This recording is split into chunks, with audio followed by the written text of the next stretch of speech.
আপনি যদি ঘরে বসেই মিউটেশন, নামজারি কিংবা জমা খারিজের আবেদন করতে চান, তাহলে এই ভিডিওটি আপনার জন্য। আপনি মালিকানা যেভাবেই অর্জন করেন, ক্রয় সূত্রে কিংবা উত্তরাধিকার সূত্রে, হেবা সূত্রে, ডিক্রি সূত্রে, আওয়াজ কিংবা বিনিময় সূত্রে অথবা হেবা বিল আওয়াজ যেটা আছে, আপনি যেভাবেই মালিকানা অর্জন করেন, সবভাবেই আপনি অনলাইনে আবেদন করতে পারবেন। আজকের এই ভিডিওতে আমি এই সমস্ত নিয়ে আলোচনা করব কিংবা দেখাবো আপনি কিভাবে এই মিউটেশন, নামজারি কিংবা জমা খারিজের আবেদন করবেন। ভিডিওটি শুরু করার আগে আপনি যদি আমার চ্যানেলে নতুন হয়ে থাকেন, তাহলে আমার চ্যানেলটি অবশ্যই সাবস্ক্রাইব করবেন। আর আমি একটা কথা বলে রাখবো, অবশ্যই ভিডিওটা সম্পূর্ণ কন্টিনিউ করবেন, না টেনে সম্পূর্ণ ভিডিওটা দেখবেন যদি আপনি সম্পূর্ণ ভালোভাবে বুঝতে চান। মিউটেশনের আবেদন করতে চাইলে সর্বপ্রথম আপনি একটা ব্রাউজারে চলে যাবেন, আপনার মোবাইল অথবা কম্পিউটার থেকে যে কোনো একটা ব্রাউজারে চলে যাবেন। গিয়ে এখানে আপনি অ্যাড্রেস বারে টাইপ করবেন land.gov.bd। এটা লিখে যদি আপনি এন্টার করেন, তাহলে আপনাকে ভূমি সেবার যে ওয়েবসাইট সেখানে নিয়ে যাবে। এরপরে এখানে লগ ইনে ক্লিক করে এই নিচে থাকা লগ ইনে আবারও ক্লিক করবেন। এখানে আপনি আপনার ভূমি অ্যাকাউন্টের মোবাইল নাম্বার দিবেন, এখানে পাসওয়ার্ড দিবেন। এরপরে এই ঘরে এখানে যে ক্যাপচাটা থাকবে সেটা বসিয়ে লগ ইনে ক্লিক করবেন। এই ভূমি অ্যাকাউন্টের মোবাইল নাম্বার কিংবা পাসওয়ার্ড এগুলো আপনি কোথায় পাবেন কিংবা এই ভূমি অ্যাকাউন্ট কিভাবে খুলতে হয়, এই নিয়ে আমার একটা পুরোনো ভিডিও আছে চ্যানেলে দেয়া। সেই ভিডিওটা আপনি দেখে নিতে পারেন, যেটা লিঙ্ক ডিসক্রিপশন বক্সে এবং পিন কমেন্টে দেওয়া আছে। তো সবকিছু বসিয়ে লগ ইন করার পরে আপনাকে এরকম একটা পেজে নিয়ে আসবে। এখান থেকে আপনি মিউটেশন বাটনে ক্লিক করবেন। এরপরে নতুন আবেদন করুন এই বাটনে ক্লিক করবেন। এখান থেকে কোর্ট ফি 20 টাকা পরিশোধ করতে হবে। যেহেতু আপনার কোর্ট ফি পরিশোধ করা নেই, সেহেতু এই করতে হবে বাটনে ক্লিক করে এখানে আপনি যে উপজেলার আন্ডারে আপনার জমিটা যে উপজেলার আন্ডারে আছে সেই ঠিকানাটা আপনি এখান থেকে সিলেক্ট করবেন। সর্বপ্রথম এখানে বিভাগটা দিবেন, তারপরে জেলা, তারপরে উপজেলা। এরপরে পরবর্তী বাটনে ক্লিক করবেন। এখানে ইন্টারনেট ব্যাংকিং সিলেক্ট করে অগ্রসর হন এই বাটনে ক্লিক করবেন। এরপরে এলএজি পেমেন্ট এটা দিয়ে পেমেন্ট বাটনে ক্লিক করবেন। এরপরে এই চালান সিলেক্ট করে পরবর্তী বাটনে ক্লিক করবেন, ওকে দিবেন। এই হচ্ছে আপনার পেমেন্টের পেজ। এখানে একটু নিচে গেলে আপনি 3ভাবে পেমেন্ট করতে পারবেন। ইন্টারনেট ব্যাংকিং মানে ব্যাংকের মাধ্যমে করতে পারবেন, মোবাইল ব্যাংকিং আছে, বিকাশ, নগদ, রকেট এগুলো থেকে করতে পারবেন, আর কার্ড থেকেও এই পেমেন্টগুলো করতে পারবেন। তো আপনি যদি বিকাশ থেকে পেমেন্ট করতে চান, মোবাইল ব্যাংকিং সিলেক্ট করে বিকাশটা আপনি এখান থেকে সিলেক্ট করবেন। তারপরে সেভ অ্যান্ড কন্টিনিউ বাটনে ক্লিক করবেন। এখানে প্রসিড দিবেন। এখানে আপনি আপনার মোবাইল নাম্বারটা দিবেন, আপনার যে নাম্বার বিকাশ আছে কিংবা যে বিকাশে আপনার ব্যালেন্স আছে সেই নাম্বারটা এখানে দিয়ে কনফার্মে ক্লিক করবেন। কনফার্মে ক্লিক করার পরে আপনার বিকাশ নাম্বারে কিংবা সেই মোবাইল নাম্বারে একটা মেসেজ যাবে, যেটার ভিতরে 6 ডিজিটের একটা ওটিপি থাকবে। সেই ওটিপিটা আপনি এখানে বসে আবার কনফার্মে ক্লিক করবেন। এরপরে আপনি আপনার বিকাশের যে পিনটা সেই পিন এখানে দিয়ে আবার কনফার্ম করবেন। তাহলে আপনার বিকাশ নাম্বার থেকে 20 টাকা কেটে নেবে এবং আপনার যে কোর্ট ফি সেটা পরিশোধ হয়ে যাবে। এরপর আপনার সামনে একটা অপশন আসবে আবেদন ফর্ম নামে একটা বাটন, সেই আবেদন ফর্মে ক্লিক করবেন। আবেদন ফর্মে ক্লিক করলে এরকম একটা পেজ আসবে। এখান থেকে আপনি অপশন সিলেক্ট করবেন যে আপনি কোন খতিয়ানতে আবেদন করতেছেন। যে খতিয়ান থেকে আবেদন করতেছেন সেটা কোনো রেকর্ডীয় খতিয়ান নাকি কোনো মিউটেশন খতিয়ান। যদি রেকর্ডীয় খতিয়ান হয় তাহলে এটা সিলেক্ট করে আপনি কিভাবে মালিকানা অর্জন করেছেন, জমি ক্রয় করেছেন নাকি উত্তরাধিকার সূত্রে কিংবা ওয়ারিশ সূত্রে অর্জন করেছেন, যেটাই হোক আপনি সেটা সিলেক্ট করবেন। আমি ক্রয় সূত্রে এটা সিলেক্ট করলাম। এরপরে এখান থেকে আবেদনকারী কয়জন, যদি একজন আবেদনকারী হয়ে থাকে তাহলে একক সিলেক্ট করে তথ্য দিন এই বাটনে ক্লিক করবেন। এরপরে প্রাপ্তবয়স্ক এটা দিলে আপনি যে আবেদনকারী বা যার নামে এই অ্যাকাউন্ট তার এখানে নাম টাম দেখা যাবে, পিতার নাম, মাতার নাম। আর যদি এখানে ছবি সিলেক্ট বা আপলোড করা না থাকে, আপনি এখান থেকে একটা ছবি আপলোড করে নিতে পারবেন। এরপর এখানে যে ঘরগুলা পূরণ করা নেই, লাল স্টার দেওয়া আছে যেগুলো, এগুলো অবশ্যই পূরণ করতে হবে। টোটাল সবগুলো পূরণ করার পরে আপনি সংরক্ষণ বাটনে ক্লিক করবেন। তাহলে এখানে আপনার নামটা বা আবেদনকারীর নামটা এখানে অ্যাড হয়ে যাবে। আর যদি আবেদনকারী বেশি হয়ে থাকে তাহলে এই যৌথ বাটনে ক্লিক করে মনে করুন 2জন 3জন যতজনই আবেদনকারী হোক, তারা কি সবাই সমানভাবে জমি পাবে কিনা। যদি সমানভাবে সবাই জমি পায় তাহলে এই সমভাবে সিলেক্ট করবেন। আর যদি এক একজন এক এক রকম হয়, কেউ একটু কম কেউ একটু বেশি, তাহলে এই ভিন্নভাবে সিলেক্ট করবেন। এবং ভিন্নভাবে সিলেক্ট করার পরে এই জমির অংশের ঘরটা এটা এডিটেবল হয়ে যাবে, মানে আপনি এখানে টাইপ করে বসাতে পারবেন কে কত অংশ পাবে। এই হিসাবটা আপনি কিভাবে করবেন এটাও আপনার জন্য আমি একটা নমুনা করে রেখেছি। মনে করুন মোট জমি ক্রয় করেছেন 15% এবং আবেদনকারী আছে 2জন, 15% বা 0.15 একর। টোটাল যদি 2জন আবেদনকারী হয়ে থাকে, এর ভেতরে মনে করুন একজন 9 শতক বা 9% জমি পাবে এবং দ্বিতীয় যে আবেদনকারী সে পাবে 6%। তাহলে কার কত অংশ হবে এটা অবশ্যই টোটালটা 1000-এর মধ্যে হিসাব করতে হবে। 1000 ভাগের কত ভাগ পাবে 15% যদি একজন 9 শতক পায় সে কত অংশ পাবে, এই হিসাবটা করার জন্য আপনি একটা ক্যালকুলেটর নিলেন। প্রথমত লিখবেন কত শতাংশ পাবে, যে আবেদনকারীর জন্য আপনি হিসাব করতেছেন সেই আবেদনকারী কতটুকু জমি পাবে বা কত শতাংশ জমি পাবে। প্রথম আবেদনকারী যেহেতু 9% পাবে, তাহলে সেই 9 লিখে আমি এটার সাথে গুণ করব 1000। যত শতাংশই পাক আপনি সেটার সাথে 1000 গুণ করবেন। যে ফলাফলটা পাবেন সেটাকে আপনি ভাগ করবেন টোটাল কত শতাংশ জমি ক্রয় করা হয়েছে। মনে করুন 15% যেহেতু, সেই 15 দিয়ে আমি ভাগ করব। তাহলে এই 600 ভাগ, 1000 ভাগে 600 ভাগ প্রথম আবেদনকারী পাবে। আর দ্বিতীয় জনের জন্য আমি হিসাব করি, দ্বিতীয় জন আছে এখানে 6% পাবে, তাহলে 6 এর সাথে আমি গুণ করব টোটাল 1000। এই যেটা পাবো এটার সাথে আমি যদি মোট জমিটা ভাগ করি মানে 15%, তাহলে বাকি জন পাবে 400 ভাগ। এভাবে আপনি যদি এর থেকে বেশি আবেদনকারী হয়ে থাকে তাদের জন্য হিসাব করে বের করবেন যে টোটাল কে কত শতাংশ বা কতটুকু অংশ পেল। যেহেতু এই প্রথম যে আবেদনকারী সে 600 ভাগ পেয়েছে আর দ্বিতীয় জন 400, তাহলে আপনি এখানে এগুলো টাইপ করে লিখে দিবেন। তাহলে কে কত জমি পাবে সেটা অটোমেটিক হিসাব হয়ে যাবে। আর প্রত্যেকের জন্য আপনি এখানে তথ্য দিন বাটনে ক্লিক করে প্রাপ্তবয়স্ক দিয়ে এখানে নাম, পিতার নাম, মাতার নাম এবং ছবি আপলোড করে ঠিকানা দিয়ে সংরক্ষণে ক্লিক করবেন। তো টোটাল আবেদনকারী অ্যাড করা হয়ে গেলে আপনি এই ঘরে একটা টিকমার্ক দিবেন। এরপর একটু নিচে গেলে যেহেতু ক্রয় সূত্রে মালিকানা অর্জন করেছি, যে দলিলের বিনিময়ে আমি মালিকানা অর্জন করেছি সেই দলিলের নম্বরটা এখানে লিখতে হবে।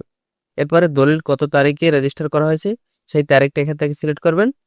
এরপরে দলিলে মোট কত টাকার জমি উল্লেখ করা আছে বা টোটাল জমির মূল্য কত সেই দামটা আপনি এখানে টাইপ করবেন। এরপরে দলিল মোট কয়টা পৃষ্ঠা সেই পৃষ্ঠা নাম্বারটা এখানে লিখবেন। এরপরে জেলাটা অটোমেটিক থাকবে। এরপরে কোন সাব রেজিস্টার অফিসে যে দলিলটা সেটা রেজিস্টার করিয়েছেন সেই সাব রেজিস্টার অফিসের নামটা আপনি এখান থেকে সিলেক্ট করবেন। এরপরে এইখানে আপনি আপনার দলিলের একটা স্ক্যান কপি আপলোড করবেন। আপনার দলিলের টোটাল যতগুলো পেজ আছে সবগুলোর স্ক্যান থাকতে হবে। প্রথম পেজের এপিটপির 2 পিট থাকতে হবে এবং শেষের পেজেরও এপিটপির 2 পিট থাকতে হবে, আর মাঝের গুলার 1 পিট থাকলেই হবে। তো টোটাল যে একটা দলিল এটার একটা স্ক্যান কপি আপনি আগে রেডি করে রাখবেন। সেটা আপনি এখানে প্লাস বাটনে ক্লিক করে এখানে সিলেক্ট করে ওপেন দিবেন, তাহলে এখানে অটোমেটিক আপলোড হয়ে যাবে। আপনি চাইলে এখান থেকে আপনার এই আইকনে ক্লিক করে সেই আপনার দলিলটা চেক করে নিতে পারেন যেটা ঠিক আছে কিনা। এরপরে একটু নিচে গেলে এখান থেকে আপনি যে মৌজার জমি আবেদন করতেছেন সেই মৌজার নামটা এখানে আপনি বসাবেন। এরপরে জমির তথ্য যুক্ত করুন এই বাটনে ক্লিক করবেন। আপনার এখানে দলিল নাম্বারটা দিবেন। হোল্ডিং নং, এই হোল্ডিং নংটা আসলে ডিপেন্ড করে আপনার যে খতিয়ানটা, সেই খতিয়ানটা যখন ভূমি অ্যাকাউন্টে অ্যাড করা হয়েছে দাখিলে দেওয়ার জন্য সেখানে হোল্ডিং নাম্বার কত দেওয়া হয়েছে। তো এখানে আপনি আপনার খতিয়ান নাম্বারটা টাইপ করলেন, এখানেও আপনি আপনার খতিয়ান নাম্বারটা টাইপ করে দেখতে পারেন যে হোল্ডিং নাম্বার মিলে কিনা। এরপরে এই জরিপের নামটা এখানে দিয়ে যাচাই করুন বাটনে ক্লিক করবেন। যদি হোল্ডিং নাম্বার মিলে যায় তাহলে দেখবেন এখানে হোল্ডিং থেকে প্রাপ্ত যে দাগগুলো বা এই খতিয়ানের যে দাগগুলো এখানে অটোমেটিক দেখা যাবে যে এই খতিয়ানে টোটাল কতগুলো দাগ আছে। এরপরে আপনি এখান থেকে যে দাগের জমি আবেদন করতে চান সেই দাগটা এখান থেকে সিলেক্ট করবেন এবং জমির শ্রেণী কি সেটা এখান থেকে সিলেক্ট করবেন। এবারে টোটাল কতটুকু জমি আপনি আবেদন করতেছেন। মনে করুন আমি যে টোটাল 15% জমির আবেদন করতেছি, এর এই প্রথম দাগ থেকে আমি যদি 9% আর এই দ্বিতীয় দাগ থেকে যদি আমি 6% আবেদন করি তাহলে কিভাবে করব। তো এই প্রথম দাগটা সিলেক্ট করার পরে এই ঘরে আমি 6% লিখে দিলাম, আর বাকিগুলো আমাকে পূরণ করতে হবে না। এরপরে আরও দাগ সংযুক্ত করুন এই বাটনে ক্লিক করে বাকি যে দাগটা আছে সেটা আমি সিলেক্ট করে এখানে জমির শ্রেণী বাড়ি, যেহেতু এটা আমি বাড়ি সিলেক্ট করলাম, বাকি যে 6% সেটা আমি এখানে সিলেক্ট করলাম বা টাইপ করলাম। এরপরে এখানে সংরক্ষণ বাটনে ক্লিক করব। আর যদি আপনার হিসাবের জমির অংশ সেটা যদি দশমিকে হয়ে থাকে, মনে করুন আপনি একটা দাগ থেকে যে আবেদন করবেন সেটা দশমিক আছে, যেমন 9.15 যদি এরকম হয়ে থাকে তাহলে এই 9% এটা আপনি এখানে টাইপ করলেন। আর দশমিকের পরে যে সংখ্যাগুলো থাকবে, দশমিকের পরে যদি এখানে 4টে পাশে থাকে, মনে করুন এখানে 9% এরপরে আছে মনে করুন 15.50, তাহলে এই 9টা হচ্ছে শতাংশ, এইটা হচ্ছে অযুতাংশ, এইটা হচ্ছে লক্ষাংশ। তাহলে 9-এর পরে এখানে 15 দিলেন, এখানে 50 দিলেন। আর যদি এখানে 2টা থাকে, মনে করুন এখানে 2টা আছে 9.15 কিংবা 15.00, তাহলে এখানে শুধু এই 9-এর পরে 15 দিলে হবে, এটা না দিলে হবে। বিষয়টা আসলে এরকম, শতাংশের হিসাবে দশমিকের আগে যেটা থাকে সেটাই শতকের ঘরে, দশমিকের পরের যে 2টা সেটা অযুতাংশ, এরপর যদি আরো থাকে সেটা লক্ষাংশ। আর যদি একরের হিসাব হয়ে থাকে তাহলে একর যত একরে হোক সেটা আপনি এই ঘরে বসাবেন। তো টোটাল হিসাবটা বসানো হয়ে গেলে সংরক্ষণ বাটনে ক্লিক করবেন। আর তার আগে বলে রাখি, যখন আপনি এই হোল্ডিং আর খতিয়ান অ্যাড করবেন, যাচাই করুন বাটনে ক্লিক করার পরে যদি আপনার এই হোল্ডিংটা অনলাইনে না পাওয়া যায়, তাহলে এখানে সামনে একটা অপশন আসবে যে খতিয়ান সংযুক্ত করুন, যে আপনার পর্সাটা এখানে অনলাইনে পাওয়া যায় না, আপনাকে অ্যাড করতে হবে। তখন আপনি সেখানে প্লাস বাটনে ক্লিক করে আপনার খতিয়ানের একটা স্ক্যান কপি আপলোড করে দিবেন। এরপরে সংরক্ষণ বাটনে ক্লিক করবেন। তো এই ধাপ শেষ। এরপরে হচ্ছে দাতা, আপনি যার মাধ্যমে জমি ক্রয় করেছেন তার তথ্য এখানে দিতে হবে, যেন দাতা সংযুক্ত করুন, এই বাটনে ক্লিক করবেন। দাতার যে বা যার মাধ্যমে আপনি ক্রয় করেছেন তার নামে যদি রেকর্ড থাকে তাহলে এখানে জিপি2 এটাই সিলেক্ট করা থাকবে এবং তার নামটা এখান থেকে সিলেক্ট করে দিবেন এবং তার পিতার নাম দিবেন, মাতার নাম দিবেন, তার ঠিকানাটা এখানে দিবেন। এরপরে সে কতটুকু জমি আপনাকে বিক্রি করতেছে। যদি দাতা একজন হয়ে থাকে, আমি যেহেতু 15% টোটাল জমি ক্রয় করেছি, তাহলে এখানে 15 দিলাম শতকের ধরে, এবং এরপরে সংরক্ষণ দিলেই ওকে। আর যদি মনে করুন একজন দাতা 12.5 দিয়েছে আর একজন হলো আরই, টোটাল 15, তাহলে 15 প্রথম জন্য করে আমি এখানে 12 দিলাম, এখানে 50 দিলাম, যেহেতু 12.5, 12.5 এটা দিয়ে যদি আমি সংরক্ষণ করি, তাহলে এখানে অপশন আসবে আরো দাতা সংযুক্ত করুন। আর যদি আমি এই যে দাতা সংযুক্ত করলাম একটু আগে 12.5 যাকে দিয়েছি, সে যদি একাই 15% আমাকে দিত, মানে তার ঘরে যদি আমি 15 লিখতাম, তাহলে এই অপশনটা আর থাকতো না, যে সম্পূর্ণ দাতা বা টোটাল জমির দাতা হয়ে গেছে, মানে কমপ্লিট। যেহেতু আমার কমপ্লিট হয়নি এখনো 15, সেহেতু আরো এখানে দাতা সংযুক্ত করতে হবে। তো এরকম যদি 2জন দাতা থাকে, তাহলে আরো একজনের নাম এখান থেকে সিলেক্ট করে আপনি বাকি যে আরো সেটা এখানে দিয়ে দিতে পারেন। এবার সংরক্ষণ বাটনে ক্লিক করলেই এখানে এই অপশনটা আর থাকবে না। আর যদি আপনার দাতা একজন হয়ে থাকে, সেক্ষেত্রে আপনি এই একজনের ঘরে 15 দিবেন। আর যে দাতা জমি যদি তার নামে রেকর্ড না থাকে, মনে করুন যে জমি আপনাকে বিক্রি করেছে তার নামে রেকর্ড নেই, সে তার বাবার থেকে প্রাপ্ত জমি বিক্রি করতেছে, তাহলে রেকর্ড হচ্ছে তার বাবার নামে, যার নামে রেকর্ড সে মৃত, তাহলে মৃত সিলেক্ট করে দাতার যে বাবা বা যার নামে রেকর্ড আছে সেই নামটা সিলেক্ট করে এখানে নিচে ওয়ারিশের নাম বা যে আপনাকে বিক্রি করেছে তার নাম এখানে আপনি লিখবেন, তার পিতার নাম বা তার সাথে রেকর্ডীয় মালিকের কি সম্পর্ক এখানে পুত্র দিতে পারেন, যে তার বাবার জমি সে বিক্রি করেছে। এবং যেহেতু ওয়ারিশ সূত্রে তার বাবার জমি সে বিক্রি করেছে, সেহেতু ওয়ারিশ সনদটা দরকার, এবং সেই ওয়ারিশ সনদের যে স্ক্যান কপি বা পিডিএফ কপি সেটা আপনি এখান থেকে আপলোড করে দিবেন এই বাটনে ক্লিক করে। তো এভাবে আপনি দাতা সংযুক্ত করবেন, এরপরে সংরক্ষণ দিবেন। এরপরে নিচে গিয়ে যদি আপনার ক্ষেত্রে কোনো বাড়তি ডকুমেন্ট দরকার পড়ে, যে আপনি যার মাধ্যমে জমি ক্রয় করেছেন তার নামে রেকর্ড নেই, সে অন্য কারো কাছ থেকে ক্রয় করেছে কোনো দলিল সূত্রে, সেও মালিক, তো আপনি যে দলিল সূত্রে মালিকানা অর্জন করেছেন তার ভিতরে আরো একটা দলিল দরকার, বা তার ভিতরে আরো একটা দলিল আছে, সেই দলিলটা আপনাকে দেখাতে হবে যদি আপনার মালিকানা প্রমাণ করতে হয়। সেই দলিলটা আপনি কোথায় দেখাবেন, সেটা আপনি এই অন্যান্য ঘরে যে অন্যান্য সামনে ডকুমেন্ট সংযুক্ত করুন এই বাটনে ক্লিক করে এখানে আপলোড করে দিতে পারেন। কিংবা এই কোয়ালিটি যদি কোনো বাড়তি আপনি ডকুমেন্ট অ্যাড করতে চান বা অ্যাড করার দরকার পড়ে, আপনি এখান থেকে অ্যাড করে দিতে পারেন। এরপরে সংরক্ষণ এবং পরবর্তী বাটনে ক্লিক করবেন। এরপরে এরকম একটা ইন্টারফেস দেখতে পাবেন। এখান থেকে আপনি গ্রহীতা ও মালিকানার দাবি হিস্সা সঠিক আছে কিনা, হ্যাঁ ঠিক আছে। জমি দখল আছে কিনা, হ্যাঁ আছে। জমির উপর কোনো নিষেধাজ্ঞা আছে কিনা, না। সরকারি স্বার্থ আছে কিনা, না। এরপরে আবেদনকৃত জমির জোত বা হোল্ডিং নম্বরে সর্বশেষ অর্থ বছরের ভূমি উন্নয়ন কর বা দাখিলা পরিশোধ করা আছে কিনা, যদি থাকে হ্যাঁ দিবেন, না থাকলে না দিবেন, এটা কোনো বিষয় না।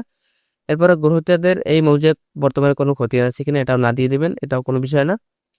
এরপরে যে আবেদনকারী তার নামে রেকর্ড আছে কিনা, এটা এখানে প্রযোজ্য নয়, এটা দিয়ে দিবেন।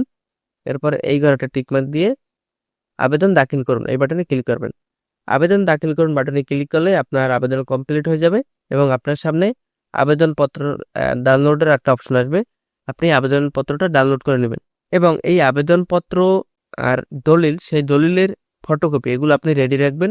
এটা এখানে আবেদন করার পরে অনলাইনে সাবমিট হয়ে যাবে, এটা আপনার ইউনিয়ন ভূমি অফিসে চলে যাবে, সেখানে খতিয়ে দেখার পরে সে এটা উপজেলায় পাঠাবে এবং উপজেলায় পাঠানোর পরে যে সহকারী ভূমি কমিশনার যে বাইসিল্যান্ড যাকে বলে, সে হয়তো আপনাকে কিছুদিন পরে একবার শুনানির জন্য ডাক দিতে পারে।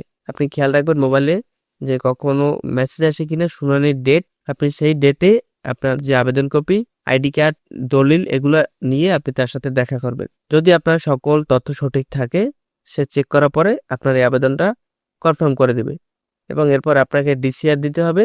ডিসিআর দিলে আপনি আপনার খতিয়ান ডাউনলোড করতে পারবেন। ডিসিআর কিভাবে দিতে হয় সেই নিয়েও আমার একটা ভিডিও দেওয়া আছে চ্যানেলে, সেটার লিঙ্কও ডিসক্রিপশন বক্সে এবং পিন কমেন্টে দেওয়া আছে, আপনি দেখে নিতে পারেন। তো আজকের ভিডিওটা এই পর্যন্ত। ভিডিওটা যদি আপনার উপকারে আসে তাহলে অবশ্যই লাইক করবেন। আর এর ভেতর হয়তো বুঝতে অনেক প্রকার অসুবিধা আপনাদের হতে পারে। যদি কোনো অসুবিধা হয়ে থাকে বা কোনো সমস্যার সম্মুখীন হন তাহলে আমাকে অবশ্যই কমেন্ট করবেন। আমি সর্বোচ্চ চেষ্টা করব আপনার সমস্যার সমাধান করার।